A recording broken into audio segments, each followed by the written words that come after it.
পয়লা June খাম চিহ্নে vote দিন, পয়লা জুন খাম চিহ্নে ভোট দিন। এটাই পাড়াতে পাড়াতে একদম আপনারা পৌঁছে দেবেন আমাদের প্রার্থী। শোনেন একটা কথা বলি, অনেকে যোগ্যতা নিয়ে প্রশ্ন করে না, আমরা কিন্তু যোগ্যতার মূল্যায়ন শুধু শিক্ষা দিয়ে আমরা করি না, তার সামাজিকতাও দরকার যোগ্যতার মূল্যায়নে। আশা করছি আমাদের যে প্রার্থী হয়েছে জয়নগর থেকে, সবের যদি মাপকাঠিতে কেউ আমাদের সাথে আসতে চায়, আশা করছি আমাদের যিনি আছেন প্রাক্তন শিক্ষক, হাই স্কুলের ইতিহাসের শিক্ষক, সম্মানীয় শ্রদ্ধেয় মেঘনাদ হালদার মহাশয় অন্যদের থেকেও ছাপিয়ে যাবে। আজকে একটু আপনাদের জ্ঞাতার্থে জানিয়ে রাখি, মিডিয়া বন্ধুদেরও, ইটখোলা অঞ্চল থেকে শুরু করে জয়নগরের একটা কোন গ্রাম থেকে এবং তৃণমূল বন্ধু একটা সময় তৃণমূল করত, কিন্তু আইএসএফের আদর্শ, লক্ষ্য, উদ্দেশ্য ভালো লেগেছে, এই দুর্নীতিগ্রস্ত দলের সাথে তারা থাকতে চায় না। সেই জন্য আজকে তারা আমাদের প্রার্থী এবং অবজারভার জেলা প্রেসিডেন্টের সামনে থেকে তাদের হাত থেকে পতাকা তুলে নিচ্ছে, তারা আইএসএফে আজকে যোগদান করবে। একটা ফটো অবশ্যই হবে, তার আগে মিডিয়া বন্ধুদের কোনো কোশ্চেন থাকলে আপনারা করতে পারেন। অবশ্যই দেবো না কখন বলেছি, কিন্তু কিন্তু জোটের স্বার্থে আমরা আর কটা দিন অপেক্ষা করছি।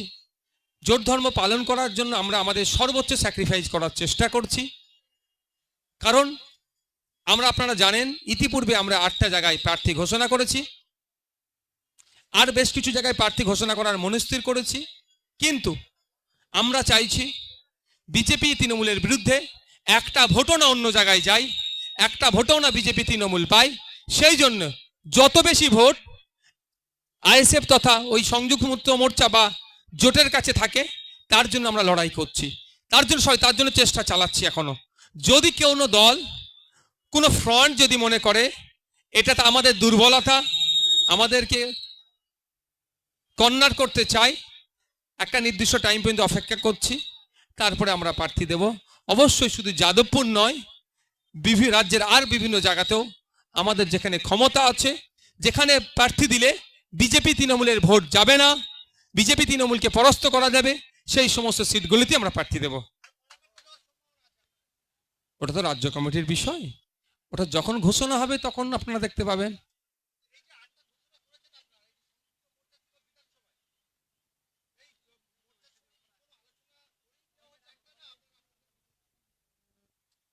প্রশ্নটা দারুণ করেছেন, এটা আমাদের লেফট ফ্রন্টের বন্ধুরা খুব ছড়াচ্ছেন।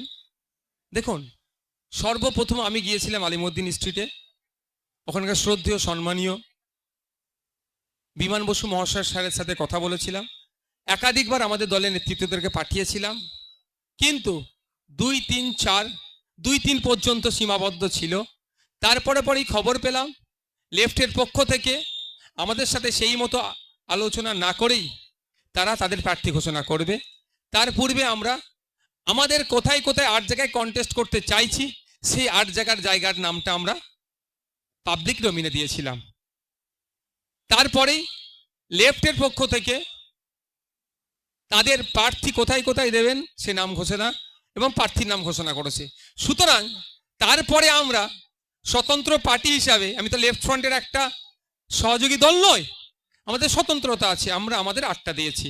আগামী দিনে এই কথা যদি না শেষ হয়, জোট যদি না তারা করতে চায়, তারা যদি না বিজেপি তৃণমূলকে আটকাতে চায়, তাহলে আমরা আমাদের লড়াইয়ে দিয়ে বিজেপি তৃণমূলের দিকে যাতে না ভোট যায়, তার লড়াইটা আমরা করতে হবে, করে আমাদেরকে আমাদের মতো প্রার্থী দিতে হবে।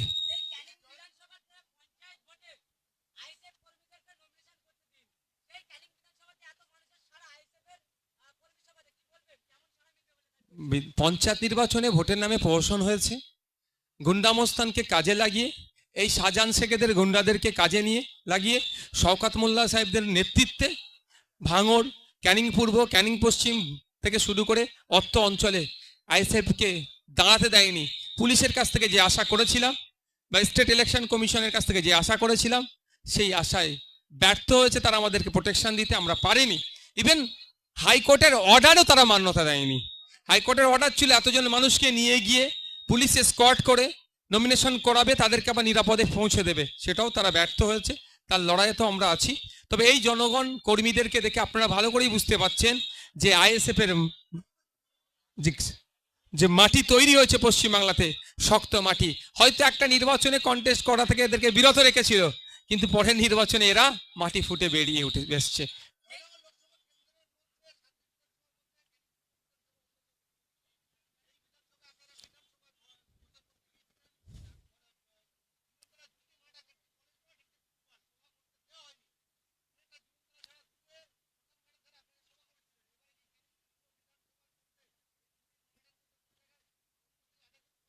দেখুন, অনুমতিটা কার কাছে থাকে, এনওসি কে দেবেন? অথরিটি যারা আছেন, অনেক ক্ষেত্রে অথরিটিরা ভয়ে দিতে চায় না, বা অনেক ক্ষেত্রে অথরিটি আবার সরকারের পক্ষের কাছে থাকে। সরকার পক্ষ পশ্চিমবাংলায় কারা? তৃণমূল। শওকত মোল্লা সাহেব যদি আমাকে ওই ক্যানিং ফুটবল মাঠ, কি মাঠের নাম বললেন, ওই দুটো মাঠের যদি এনওসি বার করে দেন, নওশাদ সিদ্দিকী একা হলে কেউ সমাবেশ করবে ওখানে। ওটা শওকত মোল্লারা যদি একটু সহযোগিতা করেন আমাদেরকে, আমরা করব। আর ওরা যদি বিরোধিতা করে, এনওসি যদি না দিতে চাই, আমি তো জোর করে কি তার আমরা তো করতে পারি না, কারণ ইলেকশন কমিশনের ইসিআর কিছু গাইডলাইন আছে, নর্মস কন্ডিশন আছে, সেটাকে মান্যতা দিয়ে প্রোগ্রাম করতে হবে। শুধু জীবনতলা নয়, শওকত মোল্লা সাহেবের বাড়ি যেতে প্রস্তুত আছি আমি। Thank you. আর কারো কিছু কোশ্চেন আছে?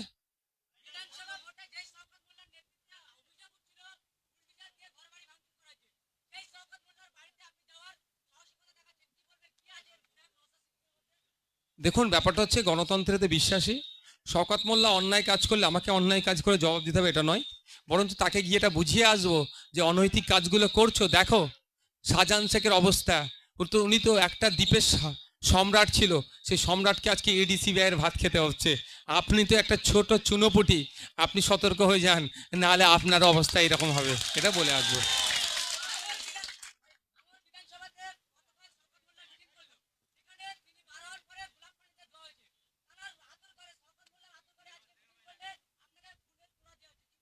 মানুষ যাকে যেরকম ভাবে গ্রহণ করে, এটা আমি কিছু বলতে পারবো না, মানুষের উপর নির্ভর হচ্ছে।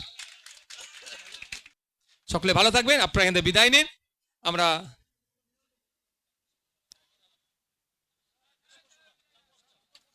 আচ্ছা, তাহলে একটা বাইক দিয়ে তোমরা তারপর জিজ্ঞাসা করবে। আচ্ছা, আগে সবার কোশ্চেনটা দিয়ে দিই, তারপর আপনাদের দিয়ে দেবো। সবারটা ওরা আছে। এক মিনিট, ওদের মিডিয়া বন্ধুদের কোনো, আপনি একটু বসে অভিজ্ঞতা একটু দিয়ে দিচ্ছি, এক্ষুনি দিয়ে দিচ্ছি। কারো কোনো কোশ্চেন থাকলে,